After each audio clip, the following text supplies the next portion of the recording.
নমস্কাৰ। আজিৰ এই ভিডিঅ'টো দশম শ্ৰেণীৰ অসমীয়া বিষয়টোৰ ৬ নম্বৰ পাঠ উদ্যোগী হও আহা প্ৰথম খণ্ডৰ প্ৰশ্ন উত্তৰ দিয়া হৈছে। দশম শ্ৰেণীৰ শ্ৰেণীকোঠাত সোমোৱা শ্ৰেণী শিক্ষকগৰাকীৰ নাম কি? দশম শ্ৰেণীৰ শ্ৰেণীকোঠাত সোমোৱা শ্ৰেণী শিক্ষকগৰাকীৰ নাম হ'ল প্ৰকাশ গোস্বামী। শ্ৰেণী শিক্ষকগৰাকীয়ে আলোচনা কৰিবলৈ লোৱা নতুন বিষয়টো কি আছিল? শ্ৰেণী শিক্ষকগৰাকীয়ে আলোচনা কৰিবলৈ লোৱা নতুন বিষয়টো আছিল এজন ব্যক্তিয়ে কেনেকৈনো নিজকে এজন উদ্যোগী ব্যক্তি হিচাপে গঢ়ি তুলিব পাৰে। এজন উদ্যোগী ব্যক্তি আৰু কৰ্মহীন নিবনুৱাৰ মাজত থকা ক্ষুদ্ৰ ব্যৱধান কি? এজন উদ্যোগী আৰু কৰ্মহীন নিবনুৱাৰ মাজত থকা ক্ষুদ্ৰ ব্যৱধান হ'ল এলাহ। এজন সফল উদ্যোগী হ'বলৈ কি গুণৰ প্ৰয়োজন? এজন সফল উদ্যোগী হ'বলৈ ধৈৰ্য, একাগ্ৰতা, নিয়মানুৱৰ্তিতা, সময়ানুৱৰ্তিতা, আত্মবিশ্বাস আৰু হাৰ নমনা মনোবৃত্তি এই গুণবোৰৰ প্ৰয়োজন।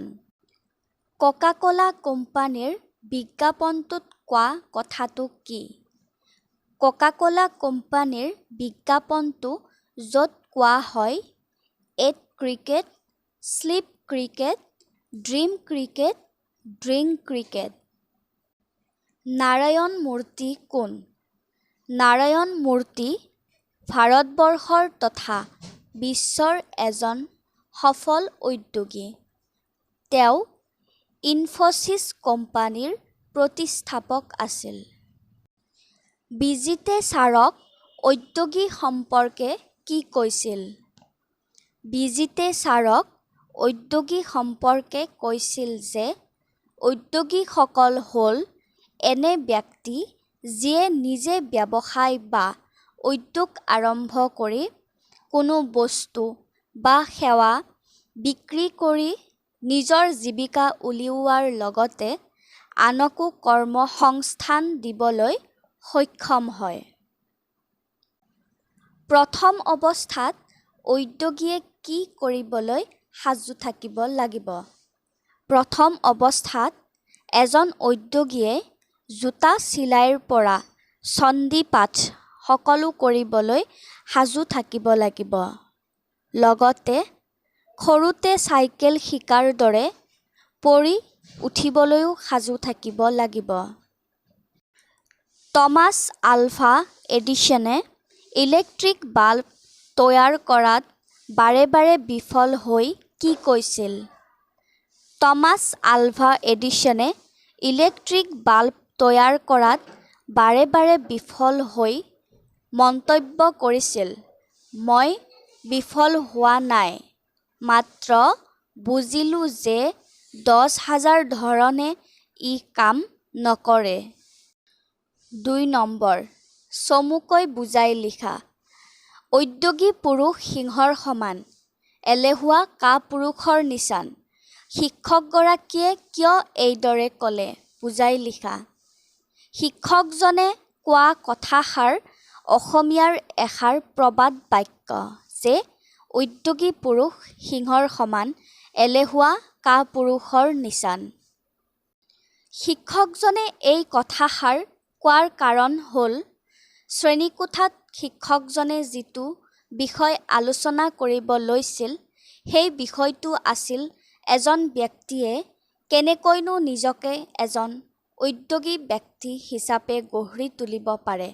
এই বিষয়টো আলোচনাৰ প্ৰসংগত শিক্ষকজনে প্ৰবাদ বাক্যশাৰী ছাত্ৰ-ছাত্ৰীসকলক কৈ শুনাইছিল। সফল উদ্যোগী হ'বলৈ কিয় কঠিন? সকলোতকৈ সহজ কাম হ'ল এজন উদ্যোগী বা এণ্ট্ৰপ্ৰিনাৰ হোৱা। তাৰ বাবে কোনো বিশ্ববিদ্যালয়ৰ ডাঙৰ ডিগ্ৰী নালাগে। ইয়াৰ বিপৰীতে আটাইতকৈ কঠিন কাম হ'ল এজন সফল উদ্যোগী হোৱা। কঠিন হোৱাৰ কাৰণ এই যে এজন সফল উদ্যোগী হ'বলৈ ধৈৰ্য, একাগ্ৰতা, নিয়মানুৱৰ্তিতা, সময়ানুৱৰ্তিতা, আত্মবিশ্বাস আৰু হাৰ নমনা মনোবৃত্তিৰ ব্যক্তি হ'ব লাগিব। এইবোৰ গুণ সকলোৰে নাথাকে। শিক্ষকজনৰ মতে সেয়ে এজন সফল উদ্যোগী হোৱা কামটো অতি কঠিন। এজন উদ্যোগী হ'বলৈ যোৱাটো চাইকেল চলাবলৈ শিকাৰ দৰে একক প্ৰচেষ্টাৰে কৰা কাম বুলি শিক্ষকগৰাকীয়ে কিয় কৈছে বুজাই লিখা। কোনোৱে একেদিনাই চাইকেল চলাব নোৱাৰে। এদিন এদিনকৈ শিকোতেহে এদিন চাইকেল চলাব পৰা হয়। এজন উদ্যোগী হ'বলৈ যোৱাটো চাইকেল চলাবলৈ শিকাৰ দৰে একক প্ৰচেষ্টাৰ কাম। বহুতেই প্ৰথম বিফলতাতেই এৰি দিয়ে, কোনোবাই দুবাৰত এৰি দিয়ে, কোনোবাই 3 বাৰত বিফল হ'লে এৰি দিয়ে। কিন্তু যিয়েই এৰি নিদি লাগি থাকে তেওঁৱেই এদিন এজন সফল উদ্যোগী হয়গৈ। সেইকাৰণেই শিক্ষকগৰাকীয়ে এজন উদ্যোগী হ'বলৈ যোৱাটো চাইকেল চলাবলৈ শিকাৰ দৰে একক প্ৰচেষ্টাৰ কাম বুলি কৈছে। উদ্যোগী কোনসকল ব্যক্তিক কোৱা হয় বুজাই লিখা। বিজিতৰ মতে উদ্যোগী সেইজনক কোৱা হয় যিজনে নিজে ব্যৱসায় বা উদ্যোগ আৰম্ভ কৰি কোনো বস্তু বা সেৱা বিক্ৰী কৰি নিজৰ জীৱিকা উলিওৱাৰ লগতে আনকো কৰ্মসংস্থান দিবলৈ সক্ষম হয়।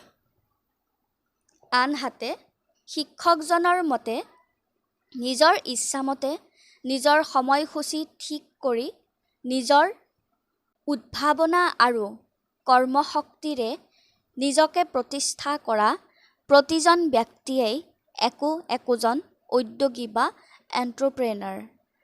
সেই হিচাপত জুবিন, পাপনৰ দৰে এজন শিল্পী, এখন ৰেস্তোৰাঁ বা ধাবাৰ মালিক, এখন গেলামাল দোকানৰ মালিক নতুবা এখন বিউটি পাৰ্লাৰ চলোৱা ব্যক্তি সকলোৱেই একোজন উদ্যোগী। 3 নম্বৰ, ইনফ'চিছ কোম্পানীৰ প্ৰতিষ্ঠাপক কোন? তেওঁ ভাৰতবৰ্ষ তথা বিশ্বৰ এজন সফল উদ্যোগী হোৱাৰ আঁৰৰ কাহিনীটো বৰ্ণনা কৰা। ইনফ'চিছ কোম্পানীৰ প্ৰতিষ্ঠাপক নাৰায়ণ মূৰ্তি। অভিযান্ত্ৰিক শিক্ষা সমাপ্ত কৰি নাৰায়ণ মূৰ্তিয়ে কিছুদিন চাকৰি কৰাৰ পিছত চাকৰি ত্যাগ কৰি ছফ্ট্ৰনিক্স নামৰ এক কোম্পানী প্ৰতিষ্ঠা কৰে। কিন্তু প্ৰতিষ্ঠা কৰাৰ 1.5 বছৰ পাছতে দেৱলীয়া হৈ কোম্পানীটো বন্ধ হৈ যায়।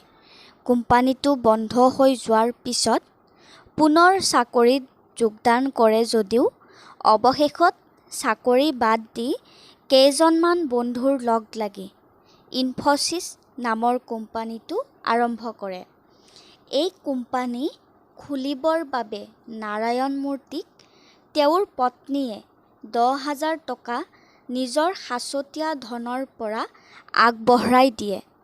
সেই 10,000 টকা মূলধনেৰে আৰম্ভ কৰা ইনফ'চিছ প্ৰথম অৱস্থাত বহুতো বাধা বিঘিনি ঘাত প্ৰতিঘাতৰ সন্মুখীন হ'ব লগা হৈছিল। 90ৰ দশকত তেতিয়াৰ বিত্তমন্ত্ৰীয়ে ভাৰতীয় অৰ্থনীতিক মুকলি কৰি দিয়াত ইনফ'চিছৰ হাতলৈ অফুৰন্ত সুযোগ আৰু সুবিধা আনি দিয়ে।